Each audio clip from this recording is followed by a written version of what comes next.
ગંદેવી sugar ફેક્ટરીના ધીમે ધીમે પરિણામો જાહેર થયા છે અને સમન્વય પેનલનો ઘોડો હવે વીણવા લાગે છે.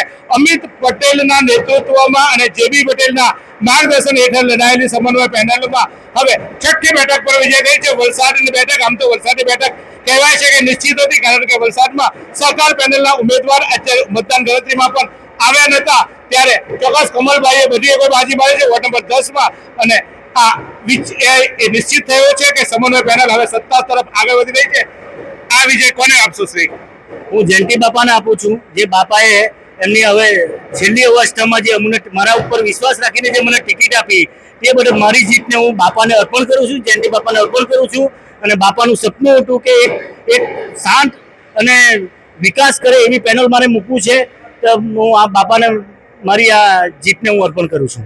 બાપાએ તો આ ગંદેવી સુગર ફેક્ટરીને બહુ હાઈટ પર લઈ ગયા છે. હવે તમારા પાસે પડકાર એવા આવે છે કે હવે એના કરતા, કારણ કે કોઈ ઘોડો દોડી ગયો હોય ને એના પર તમે સવાર થયા હોય તો તમારી જવાબદારી વધારે આવશે. કેવી રીતે નિભાવશો? બહુ પડકારો છે સામે, તમારી સામે ચોક્કસ પ્રશ્નો પૂછનારી પણ સંખ્યા વધી છે. તો કેવી રીતે આ લડત આગળ વધારશો? બાપા જેવા જે 35 વર્ષથી જયંતિ બાપાએ જે સુગર ફેક્ટરીઓ અહીંયા ચલાવી છે, ઇન્ડિયામાં ફોરેનમાં જે નામ રોશન કર્યું છે, અને એવા વ્યક્તિઓના હાથ જો અમારા માથા પર હોય તો ચોક્કસ એ લોકોના માર્ગદર્શન હેઠળ અમે આગળ કામ કરીશું. જય હિન્દ. ચોક્કસ. તો આ જોવો છે વલસાડને વિજય થયા છે અને સમન્વય પેનલ વધુ એકવાર વિજયના રથ પર આગળ વધી રહી છે, કારણ કે સમન્વય પેનલની આ છઠ્ઠી બેઠક આવી છે.